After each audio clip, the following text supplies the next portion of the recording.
I was coming off of a project that was with an orchestra in Holland, the Metropole, and it was a big project because it took a long time to compose the music, get it copied, rehearse the orchestra, do the shows, and then I went back and did another one, and then editing it all together from 5 different shows to make it. It was a long process, but it came out really nice. It's a relatively eclectic record, but what would you expect?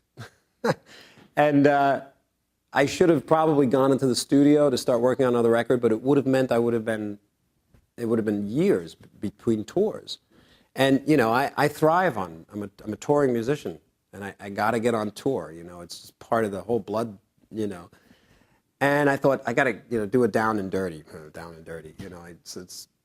So I think, what can I possibly do here that's a little unique from anything I've done before, and maybe something unique to anything. And I had these various concepts for bands, and primarily there's a rock band at the core because I'm really rock musician. And one of the ideas was to have like these percussionists, big percussion, 2 like huge percussionists with the rock band, and I can hear it in my head. I know it would be really cool. And maybe an idea with like a 12-piece horn section or something. So some of the harmonies are really beautiful. And we worked really hard. We did 30 days of rehearsal, probably between 12 and 15 hours a day.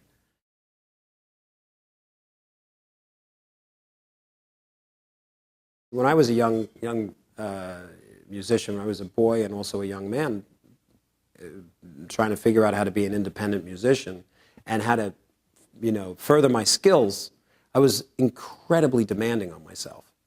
I was very rough with myself.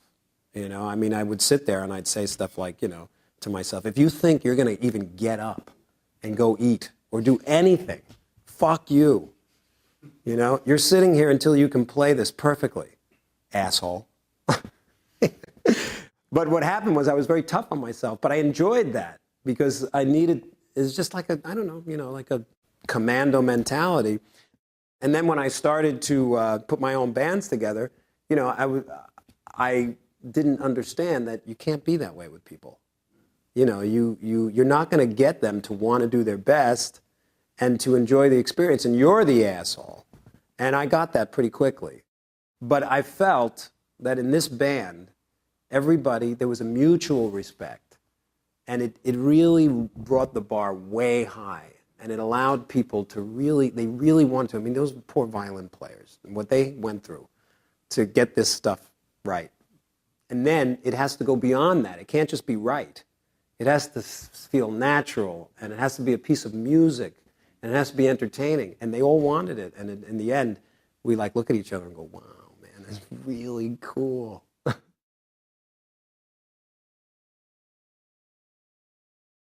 In every step of the way, there's challenges, and some of it's very enjoyable, and some of it's just rote. The idea, the moment of inception of a concept for a project is my favorite moment, because it's a blank canvas, and I just think, and I put certain parameters out to myself. I tell myself certain things, and that helps build the idea. And for this project, I said, okay, what are you going to do that's unique to anything you've done before? It's got to be musical. It's got to be accessible. I want it to have a show potential. I want it to be a performance, and I want the show to ebb and flow, and with emotional dynamics, and and then I thought, these are the things that go through my head, and then it comes together. So all of a sudden, when the 2 violin idea came together, and I said, oh, I know this song is going to work. I know that song is going to work. I know it's going to be a lot of work. So that was fun.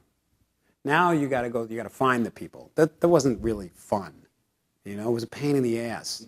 But elements of it were great. When I found the right person, it was like Christmas. This DVD was the end vision I had all along. And that's the only way to get through that stuff. Or else the fear, the insecurity, it just becomes overwhelming. And I feel that just like anybody else, but my excitement for the end product always just makes me take the next step.